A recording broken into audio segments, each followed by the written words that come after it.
অভাব কোন জায়গাটায়? এই মসজিদে, মাদ্রাসাতে, নামাজের ওয়াক্তে দেখা যায় দু এক কাতার, কিন্তু গ্রামে সব বাড়ি থেকে যদি একটা করে মানুষ আছে দেখা যাবে আমাদের এই মসজিদে জায়গা দেওয়া যাবে। আমি সবার কথা বলছি না, প্রতি বাড়ি থেকে একজন করে। তো দুঃখের বিষয় এটা, আমরা জানি না, বুঝি না, শুধু ফালতু তর্ক, নানা রকম কথাবার্তা বলে নিজেদের আখিরাতকে আমরা নষ্ট করি। ওই জন্য আসুন, এসে বসুন, বসে বুঝুন কিভাবে চলতে হবে, কিভাবে আমার আখিরাতটাকে সুন্দর করতে হবে, দুনিয়ার জিন্দেগিটা কিভাবে সুন্দর করতে হবে, এটা বুঝুন। অন্যথায় ওই চায়ের দোকানে বসে কিংবা কোন ক্লাবে বসে কিংবা কোন মোড়ের আড্ডায় গোল টেবিলের মধ্যে বসে আপনি কোন আলেমের নামে, কোন ইমামের নামে, কিংবা কোন মানুষের নামে, কোন নামাজির নামে, কোন হাজির নামে, কিংবা কোন আল্লাহওয়ালার নামে আপনি ছোট বড় কথা বলবেন, এটা কিন্তু আল্লাহ মেনে নেবে না। এটা আল্লাহ মেনে নেবে না। আল্লাহ রাসূল ওই জন্য বলেছেন, মান সামাতা নাজা, যে চুপ থাকলো সে কিন্তু নাজাত পেয়ে গেল। বলেন সুবহানাল্লাহ। চুপ থাকাটা শিখতে হবে, বেশি কথা নয়। সব সময় আমি একটা কথা মসজিদে প্রায় বলে থাকি, যে আপনি কারোর উপরে আঙুল তুলেছেন, একটা আঙুল আপনি কারোর উপরে তুলেছেন, আপনি লক্ষ্য করেন এই তিনটে আঙুল কিন্তু আপনার দিকে তাকিয়ে আছে। ও নামাজ পড়তে পারে না, ও রোজা করতে পারে না, ও হজ করে এসে ওর হজ হয়নি, ও মাঠে চুরি করে, ও গ্রামে যে দোকান খুলে রেখেছে ওর ব্যবসায় বরকত হয় না, কারণ ও ব্যবসায় ওই করে, দু নম্বরই করে, নানান রকম সব মশলা আমাদের কাছে আছে। আর আমি যে কি করছি এটা কেউ দেখিনি। তো এটা বড় দুঃখের বিষয়। ওই জন্য চুপ থাকতে হবে, নিজে কি করছি সেটা দেখতে হবে, আল্লাহর উপরে ভরসা রাখতে হবে, আল্লাহ কবুল করে নেবেন। অন্যথায় কিন্তু দুই জগতেই কিন্তু আমাদের বিপদে পড়তে হবে। তো আসুন বাবাজিরা, আশুরা সম্পর্কে আলাপ আলোচনা হবে। তার পূর্বে একটু কোরআনের আয়াত দিয়ে শুরু করব। তো গ্রামবাসী ভাই বাবাজিরা যারা আছেন তাদেরকে বিশেষ করে বলবো, আপনারা সকলে চলে আসুন। أعوذ بالله من الشيطان الرجيم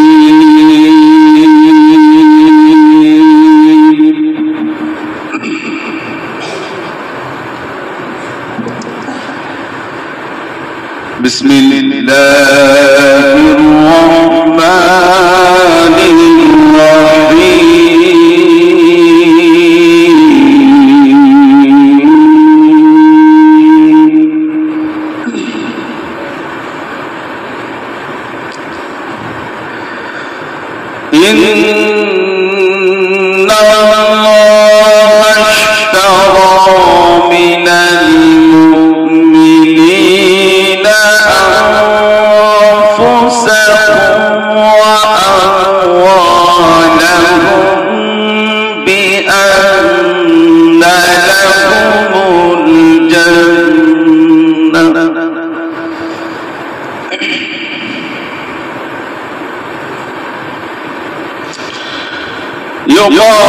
يقاتلون في سبيل الله فيقتلون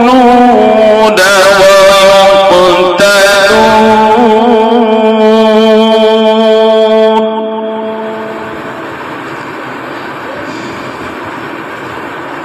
وعدا عليه حقا في التوراة والإنجيل والقرآن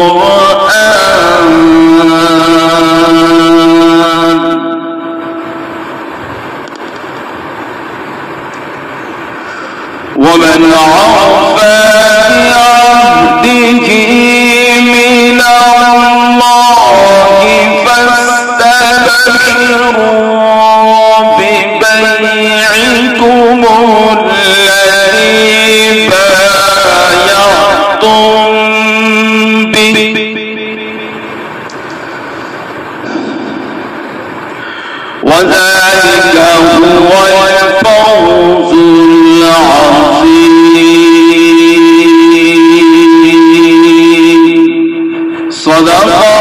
সাদাকাল্লাহুল আযীম।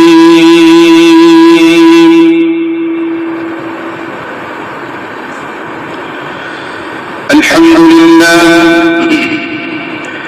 نحمده ونستعينه ونستغفره ونعوذ بالله من شرور أنفسنا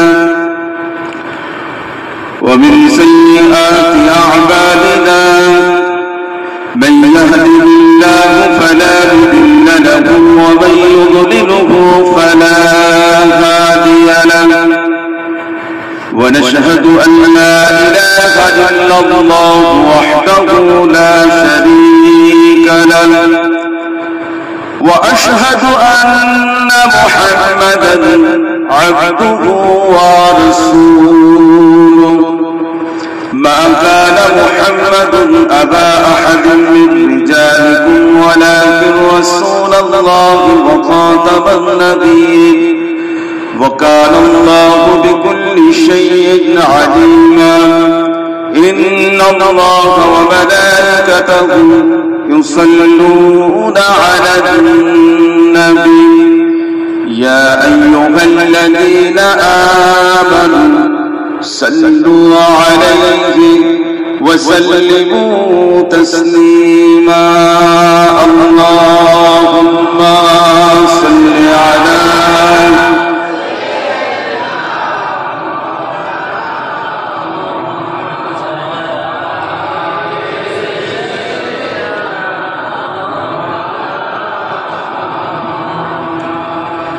ہم نے آنکھوں سے دیکھا نہیں ہے مگر ہم نے آنکھوں سے دیکھا نہیں ہے مگر ان کی تصویر سینے میں موجود ہے جس نے لا کر الہی دیا جس نے لا کر الہی دیا او محمد مدینے میں موجود ہے ہم نے آنکھوں سے دیکھا نہیں ہے مگر ہم نے آنکھوں سے دیکھا نہیں ہے مگر ان کی تصویر سینے میں موجود ہے اللہم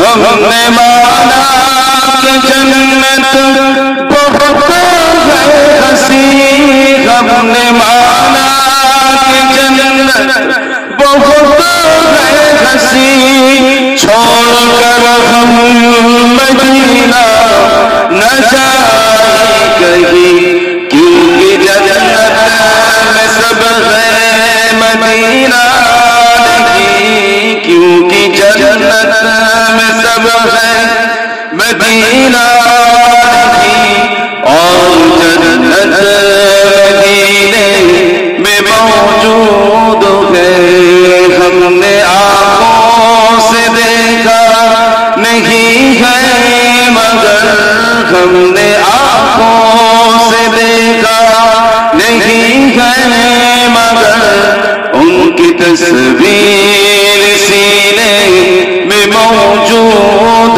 ہے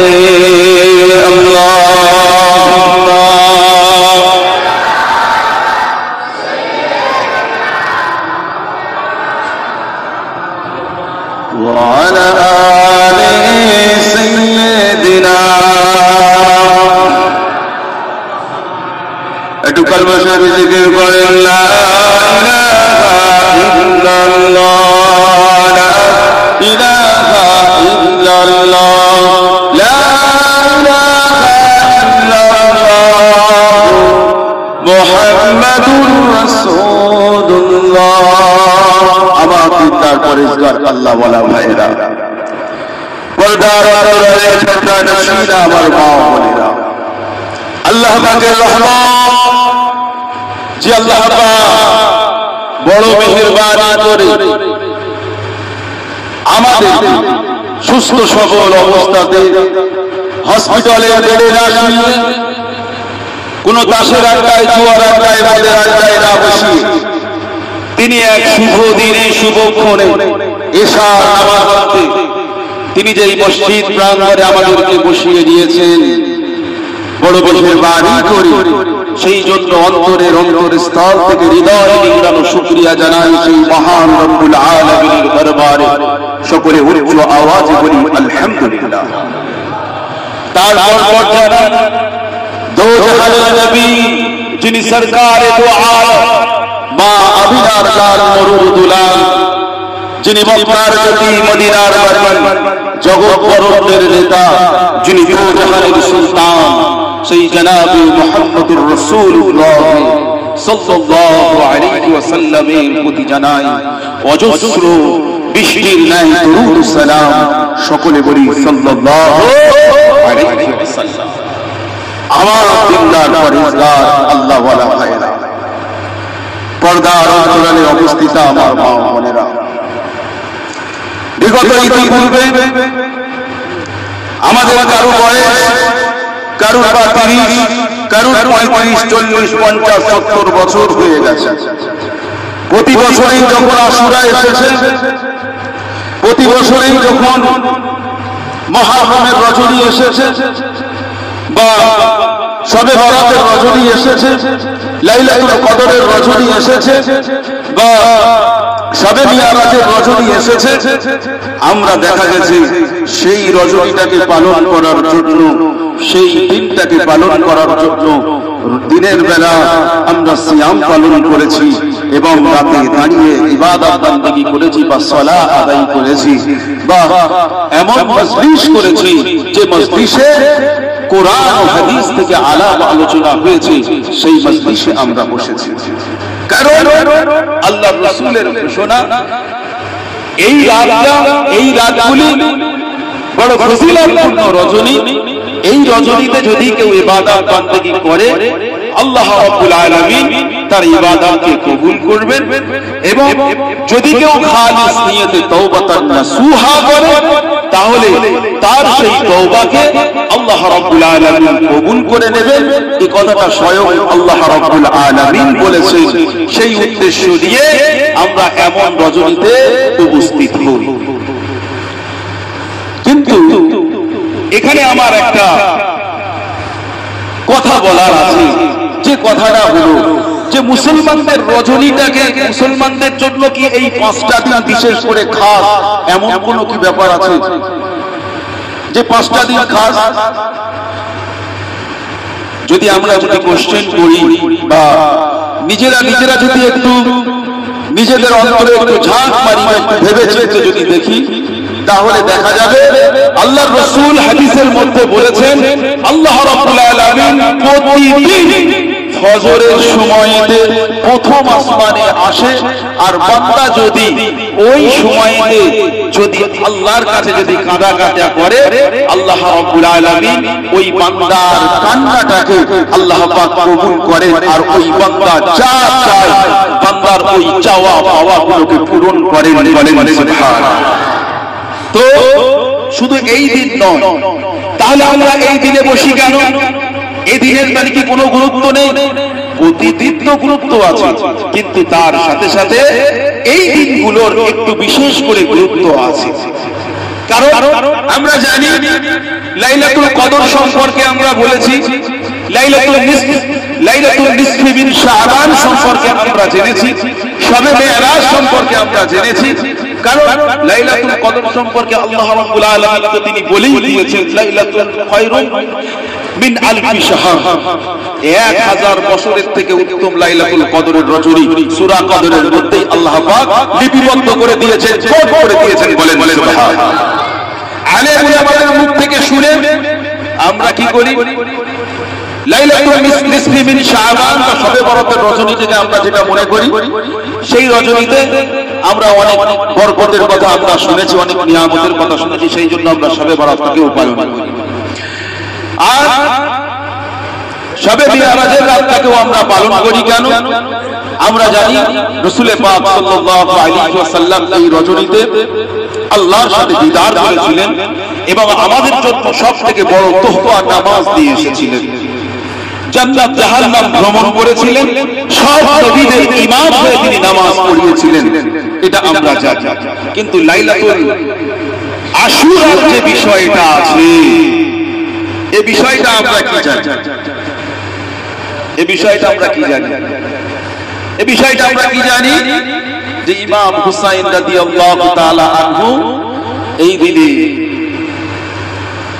মিথ্যার কাছে বা অন্যায়ের কাছে মাথা না দিয়ে সত্যকে সব সময় খাড়া রাখার জন্য, দাঁড় করিয়ে রাখার জন্য নিজের স্বার্থকে ইসলামের জন্য দিয়ে দিয়েছিলেন এবং শহীদ হয়ে গিয়েছিলেন। এই উদ্দেশ্য নিয়ে এটা আমরা সকলে জানি। কিন্তু শুধু কি আশুরার রজনী শুধু কি এই জন্য? শুধু কি এই জন্য? না, শুধু এই জন্য নয়। আশুরার রজনী আরো অনেক অনেক ঘটনা এই আশুরার রজনীতে আছে। আশুরার দিনে, এই আশুরার দিন এর যে ফজিলত এমনি হয়নি, কারণ হাদিস কোরআন দেখলে বোঝা যাবে যে এই আশুরার দিনটাকে আল্লাহ রাব্বুল আলামিন অনেক ফজিলত করেছেন, কারণ এই দিনে অনেক কিছু জিনিস আল্লাহ রাব্বুল আলামিন সংগঠিত করেছেন। সেই উদ্দেশ্য নিয়ে এই দিনটার কিন্তু ফজিলত বেশি। শুধু ইমাম হুসাইন রাদিয়াল্লাহু তাআলা আনহু যে শহীদ হয়েছিলেন এই কারণে তা কিন্তু নয়, কারণ এটা আমাদের কাছে ছড়িয়ে দেওয়া হয়েছে, আমাদের কাছে ছড়িয়ে দেওয়া হয়েছে। অল্প জিনিসগুলো কিন্তু আর ছড়ানো হয়। ওই জন্য এই দিনটাকে এমন জায়গায় নিয়ে যাব না যেটা কিনা অন্য মানুষেরা করে। যেমন আশুরার দিনে এমন জায়গা আছে আলহামদুলিল্লাহ, যারা আমরা আহলে সুন্নাতুল জামাতের মধ্যে থাকি, বিশেষ করে আমরা যারা দাদা হুজুর রাহমাতুল্লাহ আলাইহির মতদর্শের মানুষ যারা, আমরা এই কথাটা আমরা মানি যে আল্লাহ রাসূল যেভাবে এই আশুরার দিনটাকে বা আমাদের আল্লাহ ওয়ালাদের তরিকা যেটা আছে, যেভাবে তারা বলে গেছেন আমরা সেই অনুযায়ী চলি। কিন্তু ওই যেভাবে দেখা যায় অন্য জায়গায় হাতে প্লেট নিয়ে মারে বা ছুরি নিয়ে পিঠে মারে, লাঠি খেলে, এমনও জায়গা আছে যে তারা এই আশুরার দিনেতে তারা কি করে, চুলোয় আগুন দেয় না, চুলোয় আগুন দেয় না, উনুন জ্বালায় না, তারা কালো পোশাক পরিধান করে এবং এই দিনটায় ইয়া হুসাইন ইয়া হুসাইন বলে তারা জপ করে। এই সমস্ত কাজগুলো কাদের? বিশেষ করে যারা ইমাম আবু হানিফা রাহমাতুল্লাহ আলাইহির মতদর্শের মানুষ যারা, আমরা এই কাজগুলো কিন্তু করতে পারি না। এগুলো শিয়াদের কাজ। আমরা যারা আহলে সুন্নাতুল জামাত, ইমাম আবু হানিফা মতদর্শের মানুষ বা চার ইমাম মতদর্শের মানুষ যারা, তারা কিন্তু এই কাজগুলো কেউ করে না। শিয়ারা এই কাজগুলো বেশি করে আর কিছু মানুষের মধ্যে এই কাজগুলো ঢুকিয়ে দিয়েছে। ওই জন্য বাবাজিরা, এ থেকে আমাদের সাবধান থাকতে হবে। আমাদের আল্লাহ ওয়ালারা যা বলে গেছে, আমাদের মসজিদে যোগ্য ইমাম আছে, জিজ্ঞাসা করতে হবে যে কিভাবে ইবাদত করব। এই আশুরার দিনের ইবাদতটা অত আছে, আমি তো 5 ওয়াক্ত নামাজ কালাম সব আলহামদুলিল্লাহ আদায় করছি, আর অন্য কাজ যেগুলো ফরজ বিধানগুলো আছে সেগুলো করছি, তো যদি আরো একটু নফল ইবাদত যদি একটু বেশি করি তাহলে সওয়াব হবে। তো ইমাম সাহেব এই কাজটা সম্পর্কে যদি একটু বলেন। ইমাম সাহেব বলবে না তো এমন তো কোনো কথা নয়। সম্মানের সঙ্গে ভালোভাবে যদি মানুষের সঙ্গে কথা বলা হয়, আপনাকে সে এমনি নিজে নিজে উপরে দেবে। আর আপনি যদি তার দিকে বেঁকা চোখে তাকান, তার সঙ্গে ভালো কথা না বলেন, সে মানুষটা কেমন হবে? ওই জন্য ভালোভাবে বলতে হবে। শুধু ইমাম আছে তা নয়, আরো আমাদের গ্রামে অনেক আলেম উলামা আছে, তাদের কথা যদি আমরা জানি তাহলে অবশ্যই অনেক কিছু। যাই হোক, যে কথাটা বলছিলাম যে শুধু ইমাম হুসাইনের জন্য যে তিনি কারবালায় শহীদ হয়েছিলেন সেই উদ্দেশ্য নিয়েই যে আজকের দিনটাকে আমরা পালন করে থাকি তা কিন্তু নয়। আজকের দিনটা অন্য আরো অনেক কিছু আছে, অনেক জিনিস এই দিনে এসে সমাপ্ত হয়েছিল। যে যেমন ভাবে বললে বুঝতে পারবেন, আল্লাহ রাব্বুল আলামিন জমিন আসমান এই 10 মুহররমের দিনে তৈরি করেছিলেন। এই দিনে সর্বপ্রথম পানি বৃষ্টি বর্ষণ করেছিলেন এই দিনে। এই দিনে সেদিন একটা কিতাবে পড়ছিলাম আমি 64টা জিনিস পেয়েছি এই দিনে, আরো হয়তো আছে অনেক, কিন্তু আমি যা পড়েছি এ পর্যন্ত 64টা ঘটনা এই আশুরার দিনে। সব থেকে বড় ব্যাপার যেটা এই 10 মুহররমের দিনে দুনিয়া ধ্বংস হবে, সব থেকে বড় কথা যেটা। শুধু তাই নয়, বলতে বলতে মনে পড়ে যায় আশুরার দিনের কাহিনী আমরা যারা ইতিপূর্বে শুনে এসেছি। ইমাম হুসাইন রাদিয়াল্লাহু তাআলা শহীদ হয়েছিলেন, এটা তো বাস্তব কথা, তার থেকে আমাদের শিক্ষা নেওয়ার আছে। কিন্তু সাথে সাথে আরো যে সমস্ত ঘটনাগুলো ঘটেছিল আমাদেরকে একটু একটু করে জানার প্রয়োজন আছে। যেমন ভাবে আজকের দিনে আমরা এসেছি, কি উদ্দেশ্য নিয়ে এসেছি, কি উদ্দেশ্য নিয়ে এখানে আমরা বসেছি। আমরা অনেকে গুনাহ করে ফেলেছি, আমরা অনেক গুনাহ করেছি। আল্লাহ নামাজ পড়েনি, রোজা করেনি, হজ করেনি, যাকাত দেয়নি। আল্লাহ পাক রব্বুল আলামিন এই গুরুত্বপূর্ণ দিনে যদি আল্লাহর কাছে গিয়ে যদি একটু তওবা করি, তওবাতান নাসুহা করি, তাহলে আল্লাহ পাক রব্বুল আলামিন হয়তো আমাদেরকে ক্ষমা করে দেবেন।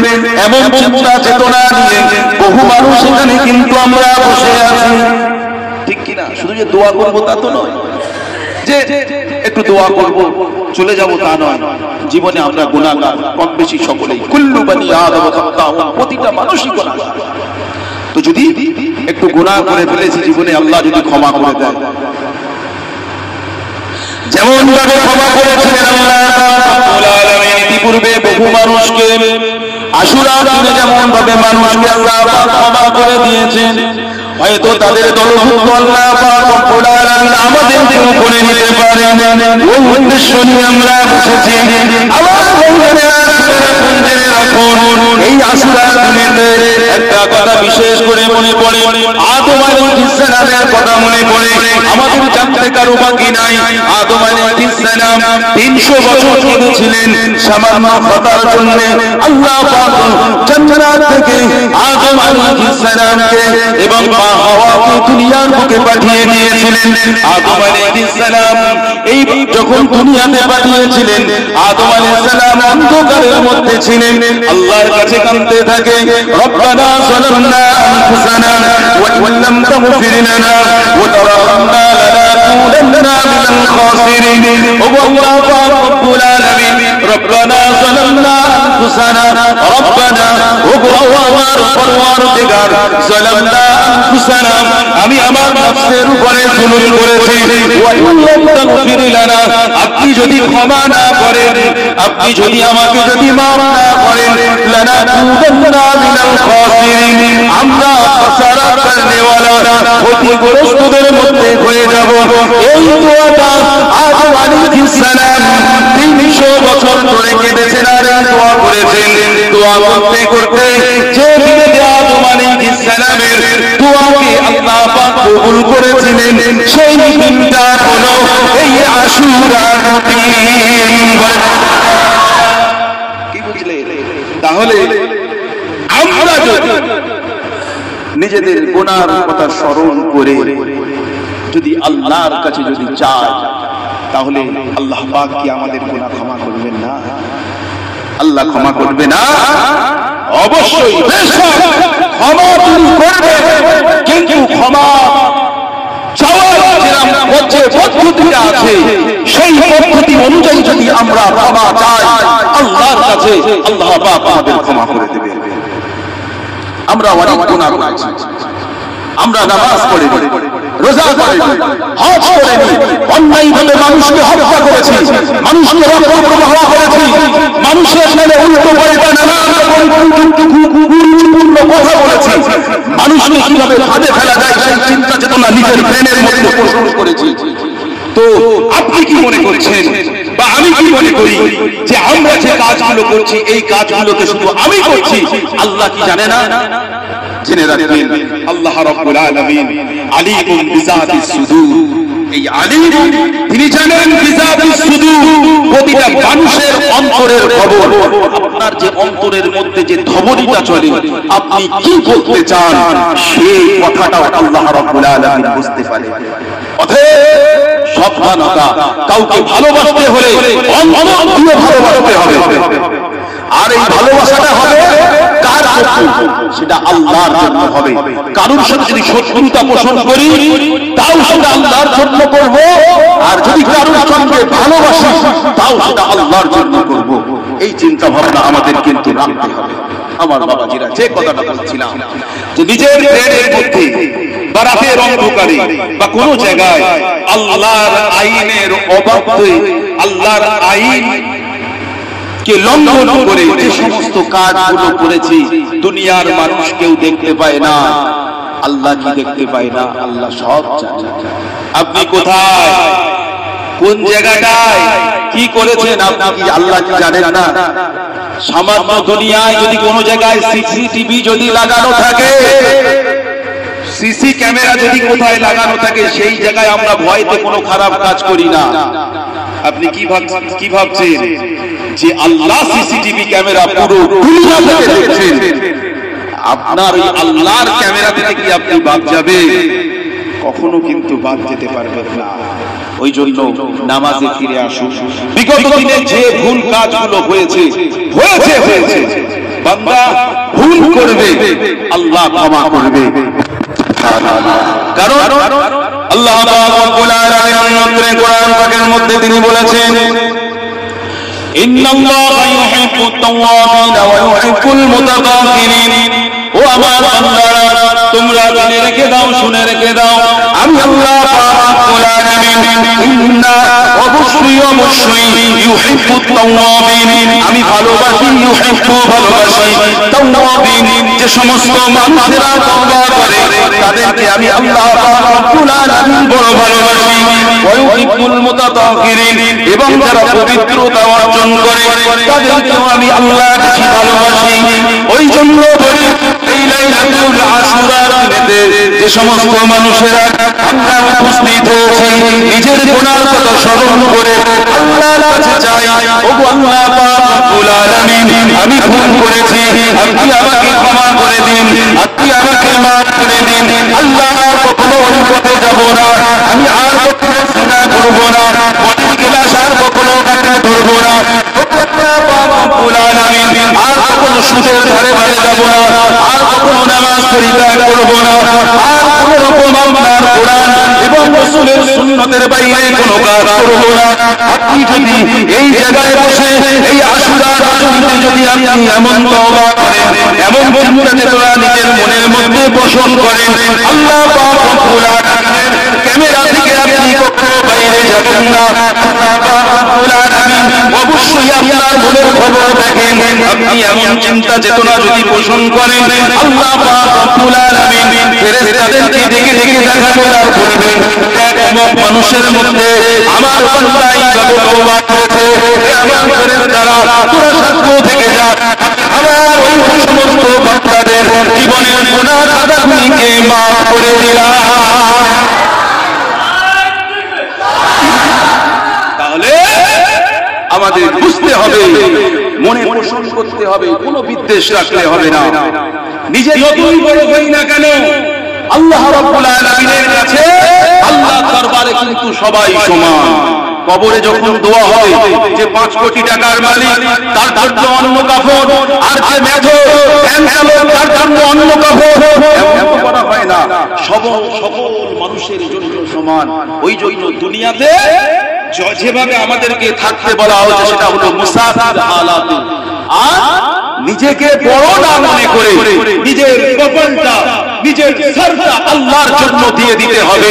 আল্লাহ রাব্বুল আলামিন আপনি যখন আপনার সরটা দেবেন বা আপনি যখন সিজদায় দিয়ে পড়বেন, আল্লাহ রাব্বুল আলামিন আপনার উপরে খুশি হয়ে যাবেন। সুবহানাল্লাহ। এর থেকে বড় জিনিস কিছু হয় না। আল্লাহর কাছে সব